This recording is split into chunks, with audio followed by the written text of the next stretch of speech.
మామూలుగా మన ఆంధ్ర రాష్ట్రం అనేది మద్రాసు నుంచి విడిపోయి కొత్త రాష్ట్రంగా ఏర్పడింది కదా. అసలు ఆంధ్ర రాష్ట్రం మద్రాసులో ఎందుకు గెలిచింది? మన ఆంధ్ర రాష్ట్రం ఎప్పుడో శాతవాహనుల కాలం నుంచి ఉంది కదా.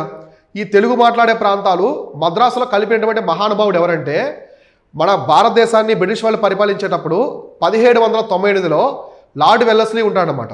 లార్డ్ వెల్లస్లీ అనే అతను ఈ మన తెలుగు ప్రాంతాల మొత్తాన్ని కూడా మద్రాస్ ప్రెసిడెన్సీలో కలిపేశాడు. ఎందుకో చూద్దాం. మామూలుగా బ్రిటిష్ వాళ్ళు మొట్టమొదటిసారిగా మద్రాసుని కొనుగోలు చేస్తారు విజయనగర సామ్రాజ్య రాజుల దగ్గర. తర్వాత ఒక్కో ప్రాంతాన్ని ఆంధ్రాలో ఆక్రమించుకుంటూ వస్తారనమాట. మొట్టమొదటిసారిగా నిజాముల దగ్గర నుంచి రాయలసీమ ప్రాంతాన్ని తీసుకుంటారు, దత్తత తీసుకుంటారు, కలుపుకుంటారు. తర్వాత ఉత్తరాంధ్ర మొత్తాన్ని కూడా ఆక్రమించుకుంటారు. చివరిగా 2 ప్రాంతాలు మాత్రమే ఉంటాయి తెలుగు ప్రాంతాలు. అదే చిత్తూరు, నెల్లూరు అనమాట.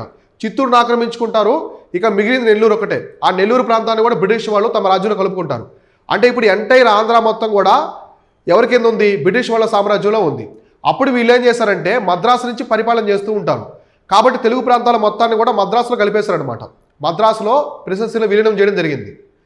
సో ఇలా జరిగిందనమాట. అయితే తెలంగాణ ప్రాంతాలు కూడా తెలుగు ప్రాంతాలే కదా. ఎందుకు కలపలేదంటే తెలంగాణ ప్రాంతాలన్నీ కూడా నిజాముల కింద ఉన్నాయన్నమాట. నిజాముల కింద ఉన్నాయి. కానీ ఆంధ్ర ప్రాంతం అంతా గజపతులు వీళ్ళ కింద ఉన్నాయి కాబట్టి వాళ్ళ దగ్గర నుంచి వీళ్ళు ఆక్రమించుకున్నారు బ్రిటిష్ వాళ్ళు. ఈ విధంగా లార్డ్ వెల్లస్లీ అనే అతను మన తెలుగు ప్రాంతాలని మద్రాసులో కలిపాడు. అయితే చివరిగా అమరజీవి పొట్టి శ్రీరాములు గారి యొక్క ఆత్మార్పణ, ఆయన ప్రాణత్యాగం చేసి 56 రోజులు ఆమరణ నిరాహార దీక్ష చేసి మన ఆంధ్ర ప్రాంతాన్ని మద్రాసు నుంచి డివైడ్ చేసి ఒక రాష్ట్రంగా అయితే ఏర్పాటు చేశారు. సో అర్థమైందా? ఈ విధంగా ఆంధ్ర రాష్ట్రం అనేది ఏర్పడింది.